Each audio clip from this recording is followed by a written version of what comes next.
All right. Welcome back to the Show Me Show podcast for episode 31, I think. And today we welcome on a special guest, Jacob Baldwin, our MLB couch analyst, to preview the postseason with us. And they start today with the wild card series starting. And after that, we'll have, the NFL rundown and then our weekly predictions as always. But first, we're going to start off with the interview. So let's get right into the show.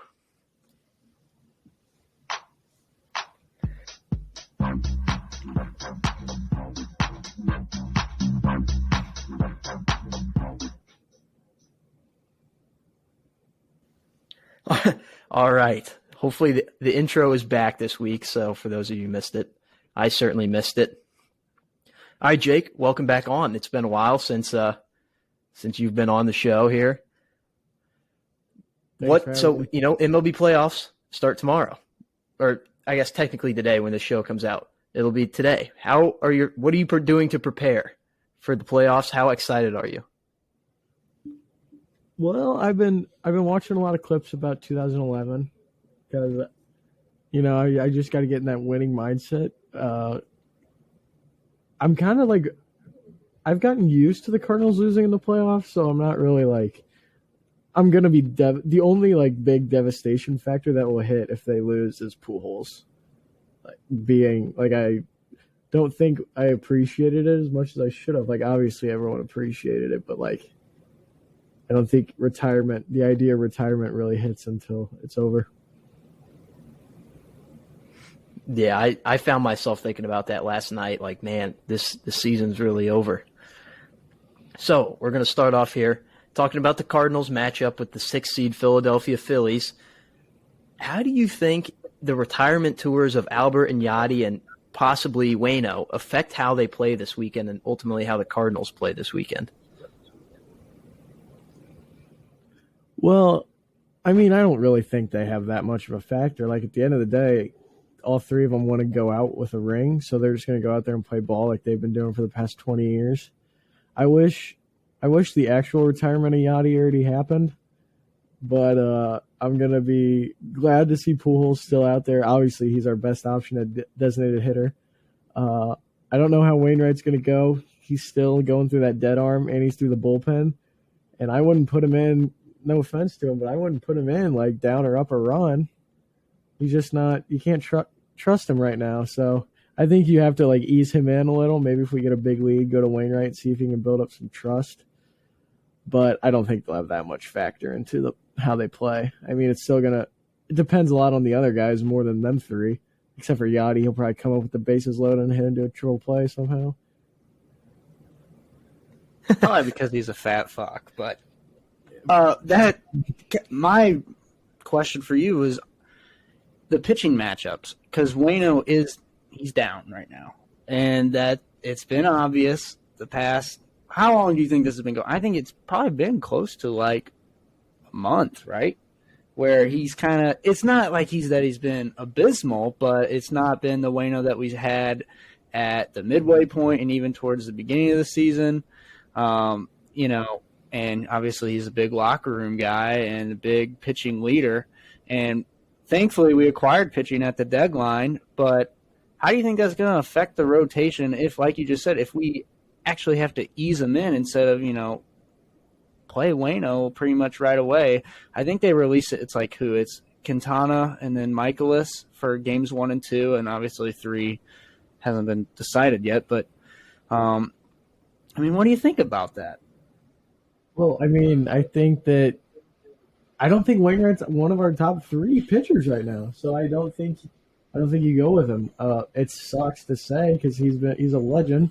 You could argue that his jersey is going to get retired here. So it sucks to see, but also you have to realize that, and he realizes it too, and he knows it, that they're playing for a championship now. Like the regular season was the regular season, and now they want to cap it off with a World Series championship. And I think depending on like how it goes and stuff, it would be a fairy tale ending if Wainwright got to close out the 9th with Yachty in the World Series. That'd be beautiful.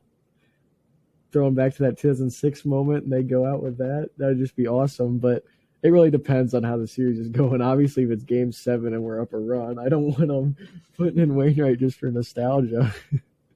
But I don't think Wainwright being out really affects us that much. I think even if he wasn't dealing with dead arm, the way that Quintana's been pitching and Michaelis, I'm still on the Montgomery train, like hard, even though he's been bad. He's been not as good the last couple starts. But I personally thought they were going to go Quintana then Montgomery. What do you think? This is kind of sidetracking off of it, but just the fact that we get to see Bryce Harper in the playoffs against, Goldschmidt and Arenado, like just star power all over the base paths and in the field.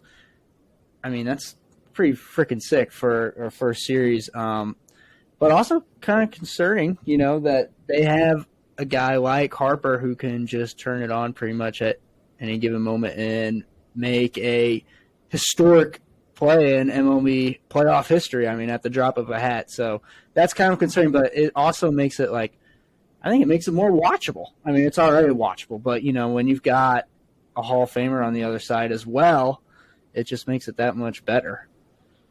Well, I just think that's what the playoffs are all about. I mean, it's like that in every sport. No matter who's playing against each other, it's what the playoffs are all about. But I think it's awesome that we get to play Philly just because there's a lot more to it than Harper. I think the fact that the last time Philly played in the playoffs. Yep, 2011, the Wild Cards. Yep, everyone remembers that here in St. Louis. Yep. And I'm sure Philly remembers it too. Yeah. So, I mean, I think there's a little bit more to the whole series, and Philly's got really nothing to lose. They scare me a little bit more than I would have thought. Like, if you would have told me in, June that we were playing the Philly, and I would have been like, oh, we got that on wrap. But Philly, Rob Thompson, their manager, they fired their manager in the middle of the season, and he just turned them around. So they got a chip on their shoulder, and Bryce does too. Really, I mean, he doesn't have a ring. He left the Nationals before they won that one year, so he's got something to play for. Kind of trying to prove himself in a hard city to win in. I don't know if you guys remember that play at the very beginning of the year when the third baseman of Philly dropped the ball and he got booed, and then he said, "I fucking hate this place" over the mic, or he mouthed it, I think. Yeah, but it was one of the easier ones to lip read. Oh yeah, but yeah. So I mean, they've really just turned things around there, and like I said, they scare me a little bit. But it's only getting. I told myself this today. I was like, it's only getting harder from here. If we win, we're playing Atlanta. And then if we beat Atlanta, we're probably playing the Dodgers or the Mets. So, yeah. Flashing back to 2011, that Philly series, it was in Philadelphia. And I was pretty young, we were, 7 and 8? Yeah. And, but one thing I vividly remember still, and it makes me laugh now because I love this shit now, is I remember seeing the fans' faces in the crowd. I mean, just tears and just really stoned faces in Philadelphia. I just hope that's not the case in St. Louis because we've got the perfect storyline for that to happen. That will be the faces of St. Louis fans if the Phillies do that, what we did to them in 2011.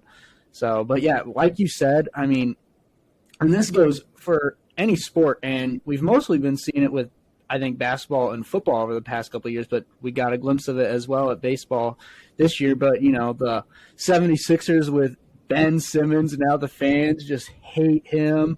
Nelson Aguilar with the Eagles and how the fans just hated him, and trolled him whenever they could, and that they're so glad, that, he's not an Eagle anymore. It's one of the best sports cities in the world. So that also makes the matchup, I think, a little bit more fun. But also, you have one of the best sports cities in the world versus the best baseball fans in the world. So, yeah, just great. Not only the great matchup, great fan matchup, great fan interaction online as well. Yeah, definitely one of the better mascots as well, the Fanatic.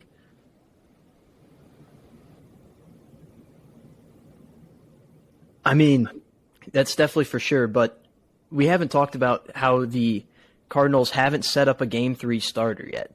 Why do you think they're doing that, and who would be your Game 3 starter, season on the line, we need a big time start. Who are you picking? Well, I mean, I wouldn't say who my Game 3 starter is. You haven't even played Game 1 yet. We might not even need a Game 3 starter. Or we might be crying by Game 3. We might be – you don't know if you're playing out that far. And I don't think most teams have said who they're going with Game 3. I mean, I think that's Sunday, obviously, but it depends. And it depends because Marmol said that Flaherty and Montgomery could pitch in Game 1 out of the pen. So I think it depends a lot on how much they have to pitch out of the bullpen. So obviously, I don't think that you're going that far out right now. Yeah, I say that far out, even though it's only Sunday. But still, in the grand scheme of it think seems pretty far out. But I would go Montgomery right now, I think. I think anyone would. I love the idea of Flaherty in the bullpen. Yeah, and also you got to think, I think you're kind of alluding to this. It's also strategy, not, you're already given 1 and 2. If you make it to 3, or if you have to play 3, you don't want to give them that edge right now. That gives these guys all the more time to look at film, and look back at what's worked against them from their own hitting perspectives. And so I don't really blame them for not giving out their third guy. You've already given out 1 and 2. So, and what you kind of have to do. Obviously, the guys got to know that they're getting ready to go out there. But, I think it's smart to not already give out your third guy, and it's not really a necessity. So, Jake, who is your pick to go Game 3 right now, or are you just seeing how the series plays out? I would say easily Montgomery. I thought I said that earlier, but I would easily go Montgomery because I said I love the idea of Flaherty out of the bullpen. I think you could get a lot out of him, and I think he could go all 3 days depending on how much he throws. If he throws an inning for Game 1 and Game 2, then he's definitely could pitch Game 3 too. So I would stick with him in the bullpen. And I also think that Schwarber and Harper both being left-handed have to do something with it. I would want Montgomery, the left-handed matchup on both of them. Even though last time Kyle Schwarber played the Cardinals in the playoffs, he hit maybe the longest home run off the Cardinals I've ever seen. I have that image burned into my head for the rest of my life. So I would want the lefty against both of them. Also, something that I want to point out, if there's a natural tragedy that happens, the Phillies have Castellanos. So we could be screwed, even though I don't know if he's still hurt or not. But let's just hope nothing bad happens in the world this weekend. But if something bad does happen, it will be funny if he, I don't know, even when he, nowadays it's kind of gotten a little blown out of proportion, even if he just, ropes a double and, a senator was, did this or did that, or, there was a major tragedy Jake said, we just blow it out of proportion and just say, well, it's just like clockwork for Castellanos, It doesn't even have to be a home run anymore. But knowing the Cardinals and Castellanos, it probably would be a home run if we're being honest. That's just another thing you got to mark down as a possibility in this series. But that's kind of on us. We don't even know. I thought he was activated, but recently, but I could be wrong on that. That's something we'd have to look into. I'll be able to tell you tomorrow at 1:07 if he's playing or not. Yeah. Wait, what was that, Jake? What Luke? I didn't get what Jake said on that. He just said that, since you guys are going to the game tomorrow, he'll know whether or not Castellanos is in action. Oh yeah, that's for sure. So we got Quintana versus Wheeler tomorrow, and then Michaelis versus Nola. Neither of those matchups favor us. So what are the keys to victory in one of those, and then hopefully to send us to a Game 3 where we will face Ranger Suarez? Well, I think that the big key, I don't even know if this is a key, but to stay calm. I mean, we have the far more playoff experience, and we got the series at home. We're the higher seed for a reason. I think that they just got to play calm, cool, and collective. And, nothing beats the experience of Wainwright, Molina, and Pujols having the playoffs. And even Goldie, he's played in the playoffs every year since he's been the Cardinals. I mean, Arenado just had last year, and that was the one game. But I mean, still, we got the playoff experience against all those guys. Schwarber was probably the only one that has some of our guys beat. So I think we just got to stick to what the Cardinals know. But if you want to get on not real technical, but the offense is what I think. Wheeler and Nola both scare me half to death. So I would stick with the offense has got to get going. Today it was just announced that Paul DeJong, Nolan Gorman, Ben DeLuzio, there was another guy, Packy Naughton. They're all making the postseason roster, and none of them. I mean, DeLuzio hasn't been bad, but he doesn't have a lot of upside. I think he's mostly, like you said to me earlier today, the pinch runner type of situation, which makes sense. But for some of the other guys, I mean, what are they bringing to this postseason squad? Well, I agree with the DeLuzio one. I think you keep the runner. I think Naughton, I think you just picked him over Cabrera. Cabrera's been terrible as a left-hander out of the bullpen towards the end. Gorman obviously has the pop, but I don't know. Gorman, I think if you think about it, is the least case to get backed up. I mean, because I think Donovan and Edman easily slide over Gorman in the lineup. And then, who was the other one? DeJong. DeJong. I guess he should learn Chinese soon because he'll be in China. But he makes the least amount of sense. I guess defensive replacement, like in the ninth, but I don't know. I hope he's already played his last game as a Cardinal. Him and Yachty, I'll go to their retirement parties just so I can make sure in person that they're both gone. That's the truth. Yeah, damn. Yeah. All right. So what's your playoff lineup looking like? You have to send out a team there consistently every day. What's it looking like? This is where it's going to show that I don't really watch. Catcher, I guess you go Yachty, even though Kisner just sucks too, as much as I hate to say it. Goldie at first, obviously. Donovan at second, probably. Edman at short. Arenado at third. Carlson in center. God, I guess Dickerson has to play theoretically. No, he doesn't. Yepez in left.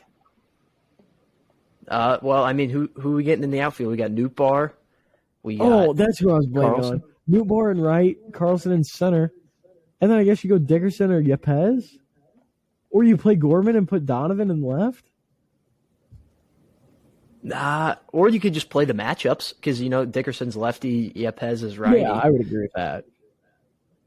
And neither of them are really good at defense, so that's not really going to be a factor. Well, that's probably why they have a guy like DeLuzio. Why we were like, why is he on there? But if they start Yepez or Dickerson, we get to the seventh inning and we're winning, then we can put him in for the defensive replacement because hell, you can't get any worse at hitting than Dickerson. Even though his second half was a lot better than his first half. But I feel like there's no harm, no foul in DeLuzio playing in there when we're already winning. All right, and then one last thing about the Cardinals series here. We need a hit. We're in Game 3, bottom of the ninth, runners on second and third, down by 1 run. Who do you want at the plate?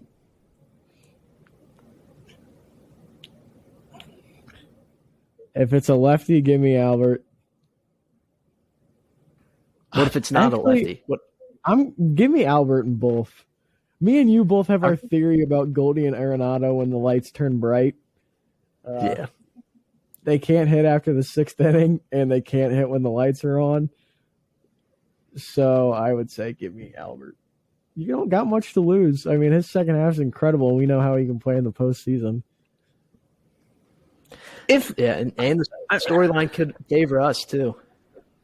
Do we have a shot in the world then if Arenado and Goldschmidt, they can't perform under the lights? I mean, every single one of these games is pretty much under the lights, except tomorrow, 1 p.m. start. But, the rest of the games are, most of them are under the lights. So if your two best players can't perform under the lights, I mean, do we even have a shot? No. I mean, Okay. you need Goldie and Arenado. Yeah, I No know. other team you can really say, besides the juggernauts. But, like, any team's beatable if they're 3 and 4 hitters. Or, like, if the Dodgers don't have Betts and Freeman, they're beatable. If the Braves don't have Acuna and Olsen, no, not even, or Riley, not Olsen. But, I mean, if you take away anyone's 3 or 4 hitters, they're going to be beatable. But, yeah, if Goldie and Arenado don't show up, then because it almost for the opposing pitchers, you think, oh, they haven't been able to hit, so I can just attack them like I'm the alpha in the situation.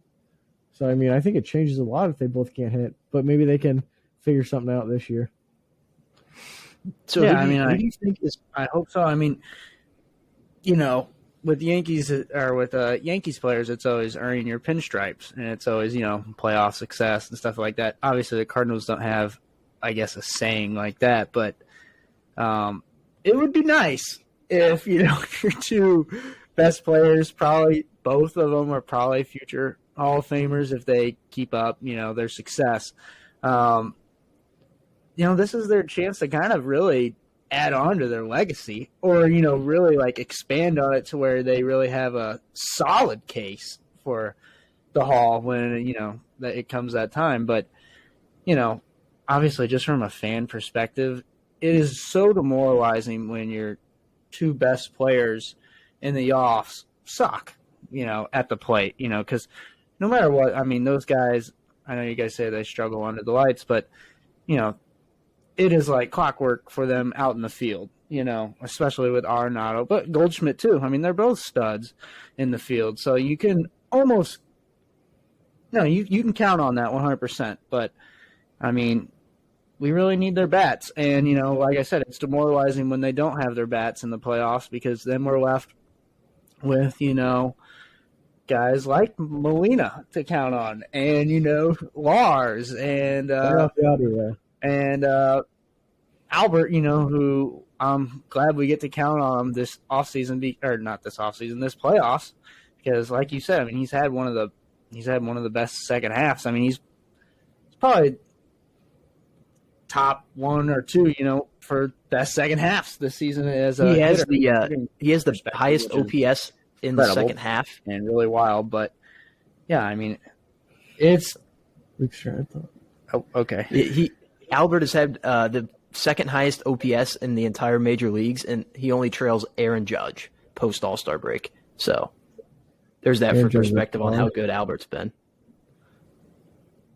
Congrats to Aaron Judge, by the way, for 7th all-time in home runs in a season. Yeah, at least the Maris family can finally rest. You know, Okay. I bet their kids were getting tired going to all these games. They looked old. I mean, how long ago was Maris? What era is that? 61 years ago. Okay. 61. So they're probably like, what, 40 or 50 years old? Yeah, I would imagine they're in their 50s. So, they looked old and tired. Also, that's one thing that we can just go ahead and jump into real quick. The guy who caught the 60-second home run ball is like a hedge fund manager. And I think it's, right now the standing offer for the ball is like $2 million for the ball. But this guy is a millionaire already. So, I mean, what do you think he's going to make them ask for in return? Or do you think he's just going to hold on to it? I would hold on to it as long as possible. I mean, I would too, because like I just said, I mean, he's got millions of dollars. So, I mean, $2 million, you know, more obviously, I mean, you can do a lot with $2 million. Oh, it's going to go for more than that, though. But, yeah, that's just what the first standing offer was from, like, some auction house I saw. That was like, they're like, that's more than fair. I don't know how you can be the judge to say if that's more than fair, you know. Obviously, there's other things, other sports memorabilia you can, like, look at, see what it's priced at. But, I mean, when McGuire broke Maris's record, like, when he actually broke the record. The ball went for $10 million at the time. So that was in early 2000s. So 20 years later, I'm sure, with inflation. But I also would think the McGuire ball would. What'd you say, Luke? No, his mic is muted, so. Oh, okay. I'll just keep talking. I would think the McGuire ball. Never mind. I'm sorry. I forgot that my mic was muted. Cam, you need to mute your mic too, by the way. And but yeah, I think that. I mean, the McGuire ball was obviously a big one, but this Judge one is a big one too. So I mean, if I was the guy, I'd give it back to Judge, specifically because Judge asked for it. He said he'd like to have it back, but at the same time, he can't do anything about it. I would ask for things in return, obviously, but you know. Doesn't he already at least get 61 back? Or are they just sending it to the Hall? Well, I would think you want the actual record. I don't know. Yeah, I know. Fraud, but I get what you're saying. I would too, but I mean, the MLB doesn't have control of that baseball. They have control of 61 because it was just hit into the bullpen. So I don't know if, I mean, like you said, I would hold on to it too. I mean, why the hell not if you have all that money already? Well, I think it's cool in a way that the way that Albert's approached it. Like, he's like, oh, I want the fans to keep the ball. Like, he hasn't made, and I guess because Albert's lived the storied career, like, what else could Albert want? But, like, I just think it's cool, and obviously we're biased towards Albert, but I think it's just goes to show that Albert's a class act. That he's like, yeah, fans keep the ball. So I just think that point is awesome. Oh, yeah, that's the thing with that. I would say, that I think I would want the ball in the Hall of Fame because then, it's almost like you do kind of have it in a way because you could go visit it pretty much with your family anytime because obviously Albert's first ballot. So, I mean, that'll be like one of his homes will be Cooperstown. So, I mean, you can just go see the ball there any single time. And they'd probably even have a camera on it at all times. And Albert could probably just check in on the little camera. Oh, there's 700. So I think that's what I would do, because obviously Albert doesn't need the money for the ball, and he would never sell it. They would, and obviously neither would Judge. But I think that's where I would want it, is just in the Hall. But yeah, that is respectful that he just wants it in the fans' hands. But I mean, really, it's just in the hands of one fan until they do something with it. So, yeah. Yeah, and I mean, like Jake was saying, that Albert's a class act. And I think that's what we're really going to miss about all three of these guys is Yachty, Waino, and Albert. Like, they're all Roberto Clemente Award winners. They're all just St. Louis darlings. And so not only we're going to miss like their production on the field, but we're going to miss just their personality being around the game. And I think if Wainwright retires, he'll probably come back around the game in some way, shape, or form, like be an announcer or something like that. Hopefully replace Jim Edmonds. That would be nice. But Yachty's probably going back home to Puerto Rico. Albert, we don't know what he's doing. So it's just, we're going to miss these guys even more.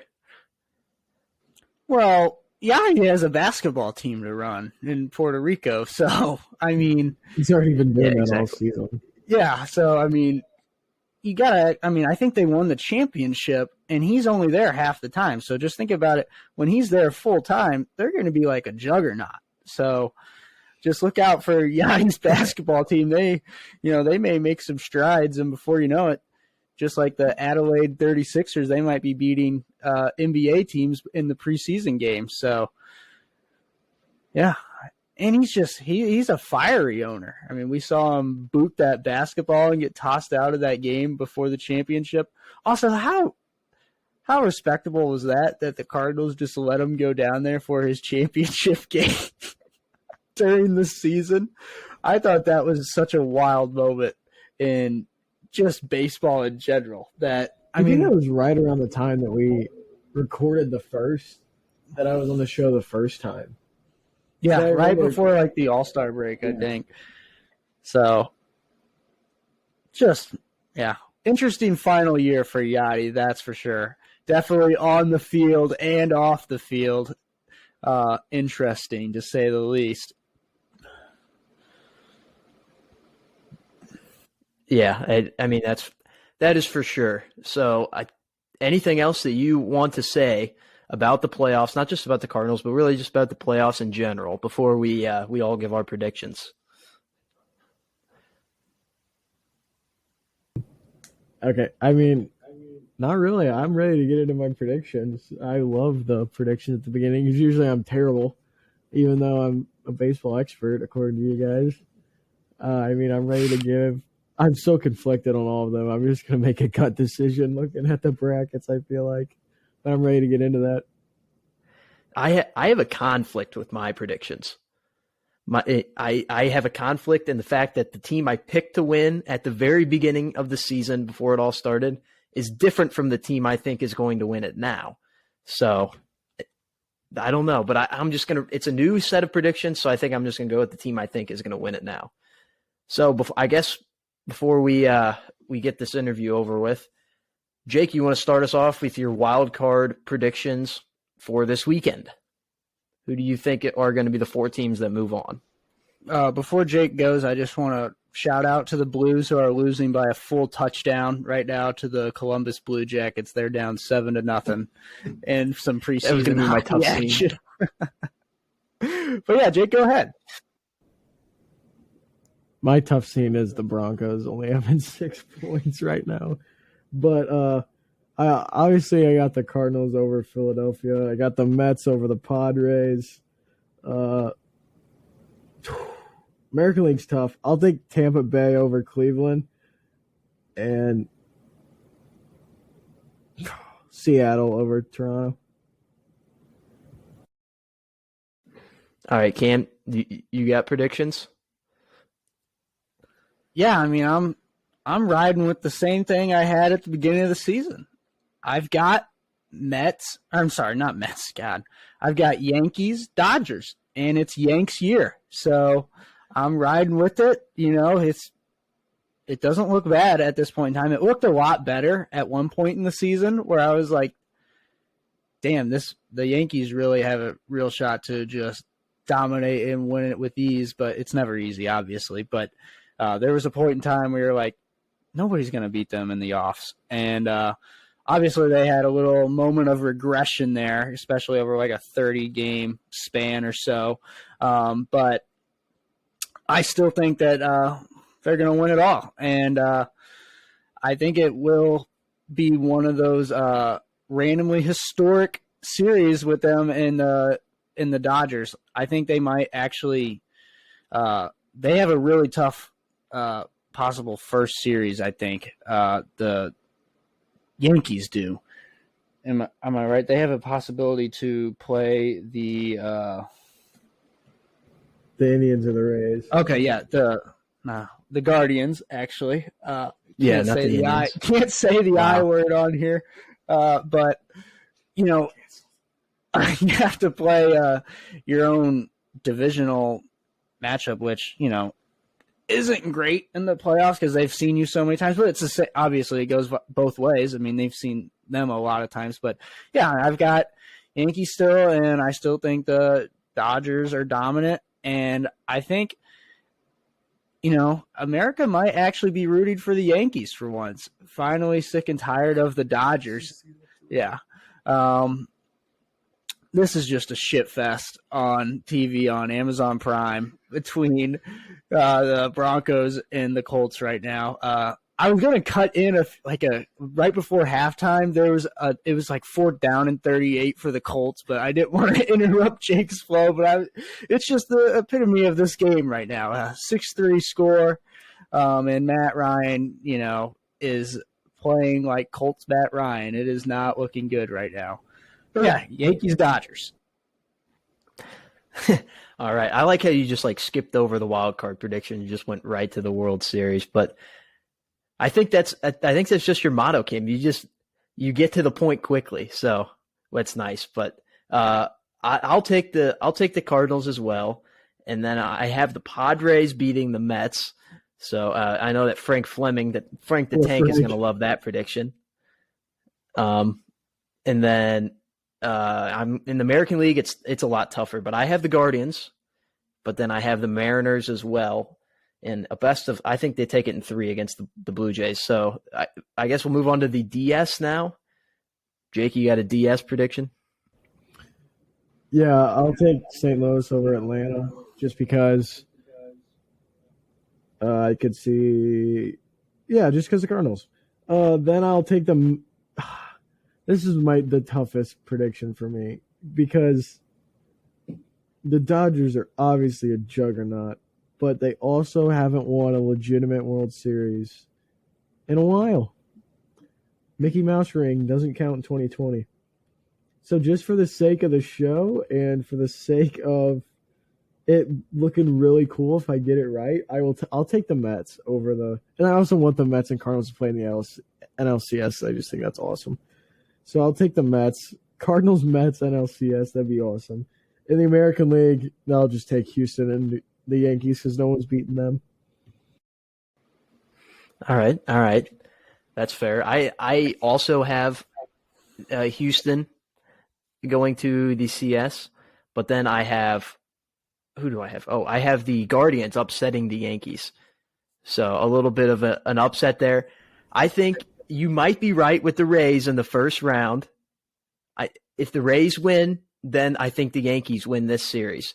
But if the Guardians, in my honest opinion, I think the Guardians are going to beat the Rays, and then they're just going to have momentum, and they just have the mindset right now that they don't give a shit about anything.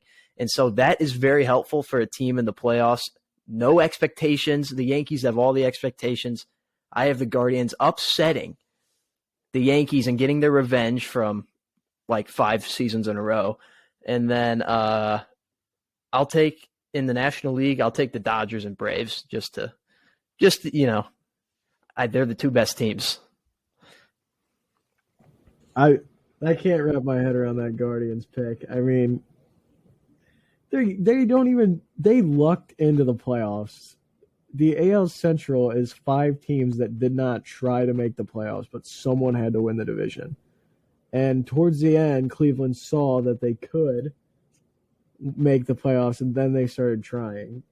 So, because Minnesota really ran for the whole first half of the season with the division. And don't even get me started on the White Sox, Tony La Russa. Gross. But Cleveland, I don't even have them beating the Rays. And then in the NLCS, I got the Cardinals beating the Mets, obviously, because part of me wants to watch Frank's videos and it be related to the Cardinals.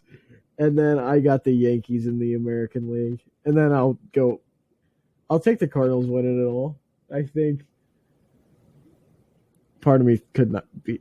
It's probably rigged because that's the best storyline, I think, is the 3 guys going out. That would be the best. I think that would be the best for baseball. I legitimately think that the Cardinals or the Yankees would be the 2 best stories for the sake of baseball. But also, even if it is rigged, we don't care.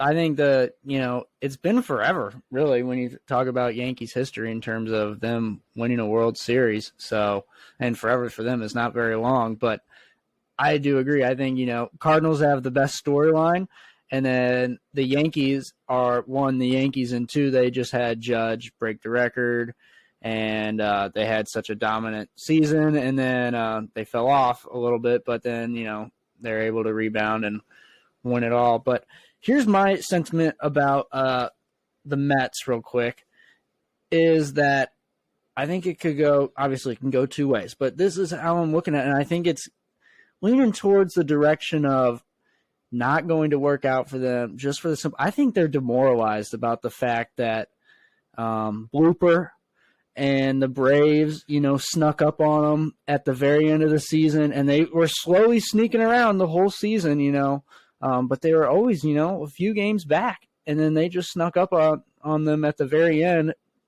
and claimed the lead. And I think the Mets are looking at it like, you've got to be kidding me. I mean, 1 game, and, we could be, not playing in the wild card round and hosting this thing and, having home field.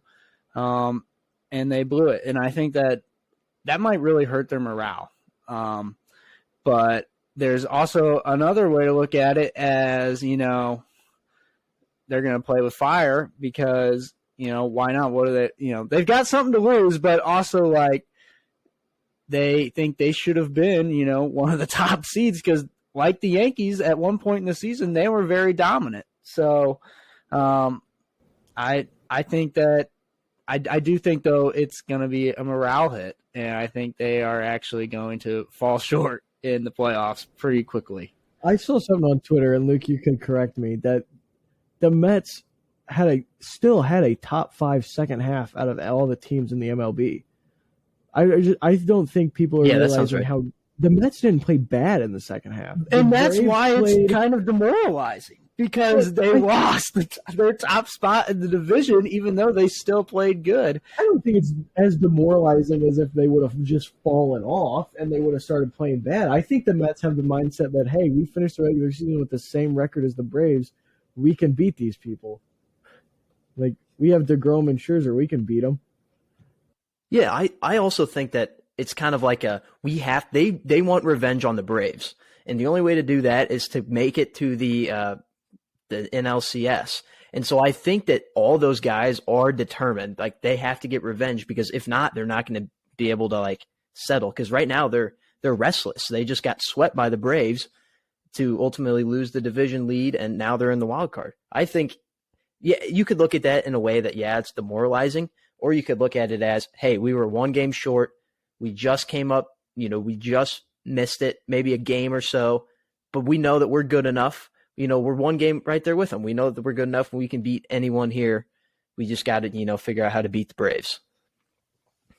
I feel like Mets fans and Cardinal fans kind of, like, I feel like we kind of like got a bond together, kind of, because we need the Mets to beat the Dodgers and they need us to beat Atlanta. Like, that's both of the team's best situations, because I hate to say it, but the Mets have a way better shot if they play us than if they play Atlanta, I think. Like, oh yeah, for sure. What was that? I said, yeah, for sure. And also a thing to note, we kind of own Atlanta in the playoffs. So yeah, they're really good, but historically, like, not just recent history, but like literally 50 years back dating, every time we play Atlanta in the playoffs, we have tremendous success against them. So maybe this is a year that they, you know, flip the script, or maybe, you know, we just continue to run the table on them.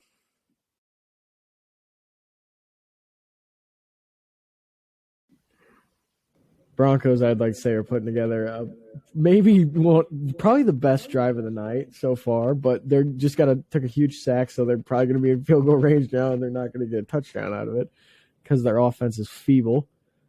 One of the best red zone offenses in the NFL.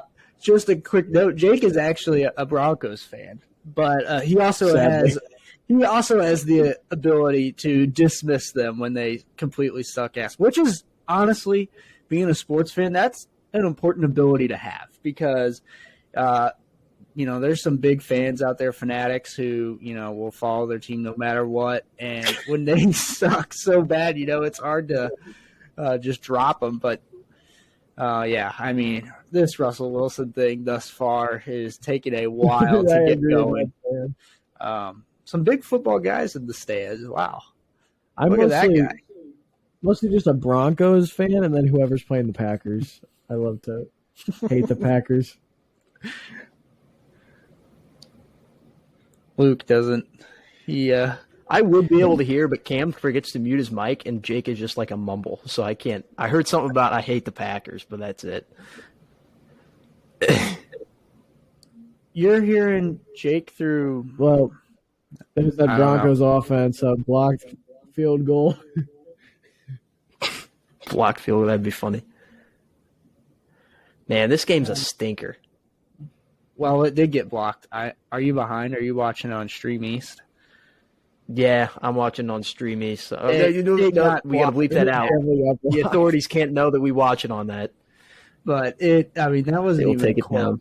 Field goal. Like, it literally got stuck. It doesn't even pay me anymore. It's kind of just. I'm watching it right now. He's lining up. So I feel like it should almost pain you even a little bit more, because Russ was supposed to give the fans hope, but it is just bad. Yeah, like, it's been no better than the previous guy. No. Like maybe a little. But I just think it's because the name Russell Wilson. Like if this was been any other quarterback, they would have just been like, eh. That's what quarterbacks in Denver have been since Peyton left. Yeah, hell, I mean, even Peyton's last year. I mean, you guys had to bailed out by Brock. Yeah, literally was bailed out by Brock, and they were just like, fuck it, we'll give him the start in the bowl. And it ultimately worked out because of Von Miller and DeMarcus Ware and company. But, yeah, I mean, they literally have not had good quarterback play since then. But, yeah. Well. Yeah.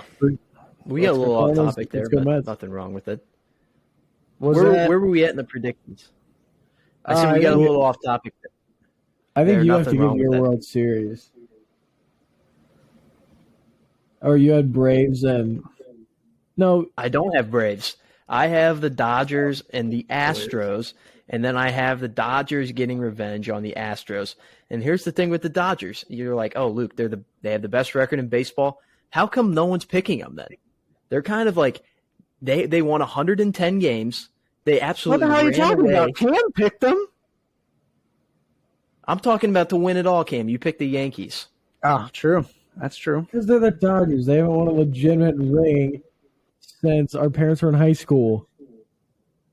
I know. But this is probably their best team that they've had since our parents were in high school. We say that every year. They find a way to get even better in the regular season every year. And then they can only win when there's no fans in the stands. I agree with that. I know what you're saying, but I think people are starting to pick up on it, and I think this might be the year. See, everyone, like, in the years past, they're like the Dodgers. They're the best team, and then they always choke. This year, what are the teams that are being talked about? The Astros, the Yankees, the Braves, Mets, and then there's a few Dodgers. But for how good that they have been this year, there is not enough Dodgers. Most people have the Dodgers, though. Like most everyone has Dodgers and Braves, and the chase for the pennant. But also, I think that a lot of it for me is that the Dodgers have the most overrated manager in the league. The only reason Dave Roberts is considered good is because he has the best players in the sport on his team. Every year when it comes to the playoffs, we realize why Dave Roberts is a terrible manager. He just is a good face for LA, and he has the best players in the sport. Yeah, that is true. I think he just seems to get exposed every year in the playoffs. But that certainly makes my prediction weaker, but I mean, who knows? I still got him. You know, I see a team that won 110 games, has the number one overall seed throughout the entire playoffs and the World Series included, and they are somehow flying under the radar. And so when I see that, I'm going to take them. But at the same time, the Astros are a very, very good team, and they probably are the best team, like, to win the World Series just because, like, of their pitching staff and their lineup. But I think that with the Dodgers getting home field advantage and them having a little bit of a chip on their shoulder, I think they take the cake in this one. If the Astros don't use trash cans to steal signs. But if they do that, then it's Astros. But if not, I got the Dodgers. There's that Broncos defense. I think that the Broncos have a curse on every team that they play.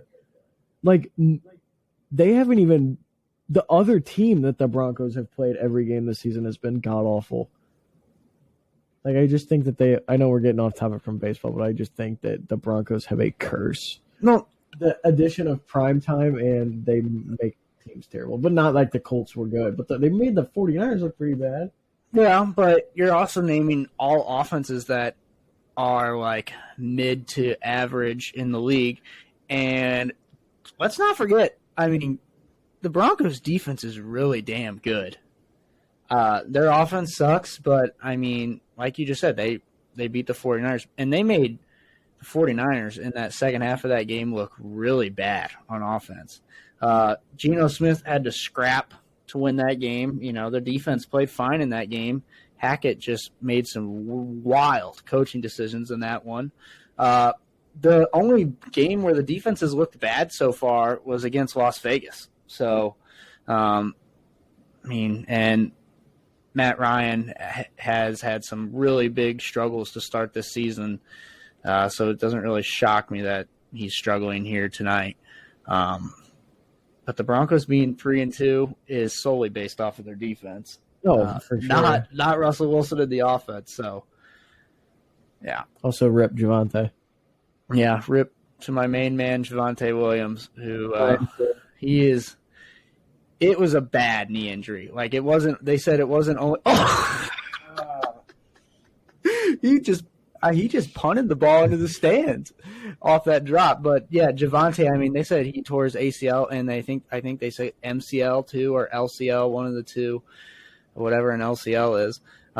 So he's probably dead for at least like a full calendar year. So that was a hell of a kick. Yeah, he legit. That's an athletic specimen type of a play right there.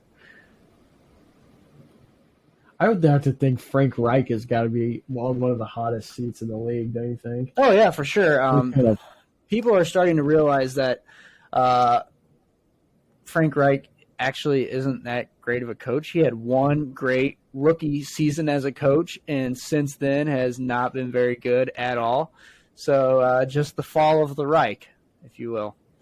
So I think Luke just now saw the kick play. Yeah, because I saw his face just light up. So I just now saw the replay for that. That was hilarious. Yeah. He really just booted it into the stands. That was funny. All right. Brandon McManus was the MVP of the league. The Broncos offense. I wonder, he has to have more points than Russ has scored for us this year. Easily. Yeah, I think so. I don't know. It's probably really close because they did just play in a game where against the Raiders where I think they scored over 20, right? I don't know. I didn't even watch. I didn't get to watch that game either, but a nice score here, late third quarter. But yeah. Did they just play on Monday night? No. Yeah, the Broncos have played on 3 of the primetime games so far. They've played on a Monday night, a Sunday night, and now a Thursday night. So hopefully that's get ready. They got Monday night next week too. Are you kidding me? No, they don't. Yeah, no, I'm not. I forget who it's against. I think it's it's a division opponent. So it's probably give me like half a second here. It is the Los Angeles Chargers on Monday Night Football. On Jake Baldwin's birthday. Maybe they'll give me a present. That would be. Beat the Chargers. That'd be nice. That'd be 4-2. If we find a way to pull out 4-2 with how bad that offense has been. Wow. This is how it feels to have a good team. I have one every year. They just choke in the playoffs every year.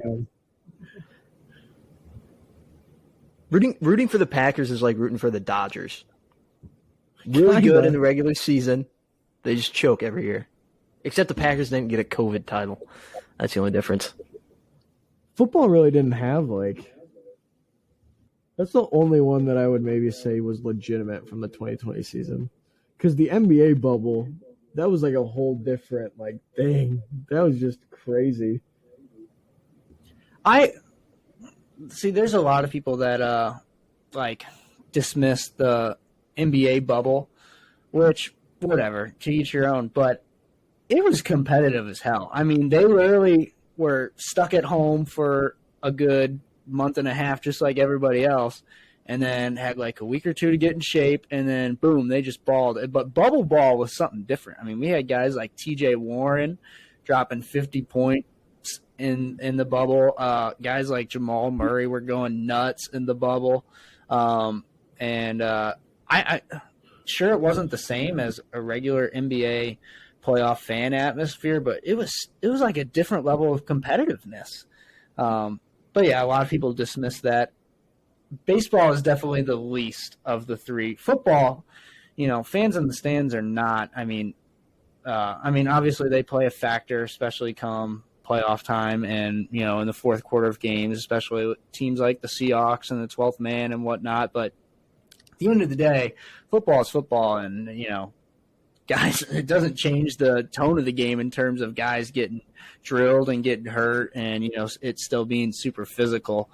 But yeah, baseball, the 60-game COVID baseball season. What the hell? The ball just keeps getting kicked. But COVID baseball season was definitely the least of the few, and I agree with you, Jake. NBA bubble it wasn't, the same fan atmosphere, but it was still very, very competitive, and same with the NFL. Luke, you're about to see another just nice kicked football here in this game. So, yep. I'm waiting for it. No. It was kind of just like, well, I guess that's just the epitome of this game. Shout out to the scoreboard right now. Nice 6-9 score. Yeah. Don't know if I could say that. This might be a fan show. Yeah. Wow. Talking about sex. What is this game, man? This is bad. It is very bad. Broncos Colts. All-time bad. Battle of the horses. Yep. Peyton Manning. Hopefully you're enjoying this one, Jeffrey. His two teams that he built up and have completely died since he's left. Both of them. Yeah, both teams. These are both two teams that have really been in the same exact boat. I mean, once Andrew Luck retired, the Colts fell apart, except for that one weird playoff run where they made in Frank Reich's first year, and then the Broncos. They haven't been to the playoffs since the Super Bowl, I believe, and they haven't had a competent quarterback since or coach. Yeah, you're right, or coach for that matter. And that actually looks to be the same way thus far. Hackett looks like to be a little bit in over his head right now, but I think he might be able to smooth it out. But we'll see. And obviously, it would help if the Broncos offense got things together. And I heard Chris Collinsworth, I think me and Luke talked about this last week, is that this is an offense that is going to take like 5 to 6 weeks for it to really get going. Well, here we are in week 5, so and it hasn't really gotten going yet. So we'll see how much longer it takes, and if it never clicks. I mean, what if they go a full season where the offense just doesn't click? I mean, what do you do? I mean, you're not going to obviously get rid of Russ, but I mean, if you go a full season, coordinator. Yeah, well, and. Yeah, I think that would be a smart idea. I mean, if Hackett's calling the plays right now and it just doesn't work out at all, then yeah. But so yeah, I think that kind of wrapped up all the baseball. Obviously, as we're just talking about football. The horse bowl, but yeah, that's Broncos talk for you. Yeah, so thank you, Jake, for coming on the show once again. You're the first recurring guest in Show Me Show history to go along with the first guest in Show Me Show history. Yes. Maybe we'll do an off-season baseball one and give some free agent predictions. Yeah, like with the hot seat. Or not the hot stove, not the hot seat. Yep. I'm retarded. So yeah, I mean that was a lengthy interview. So just to recap, Jake has the Cardinals versus the Yankees, and the Cardinals winning. Cam has the Yankees beating the Dodgers, and I have the Dodgers beating the Astros.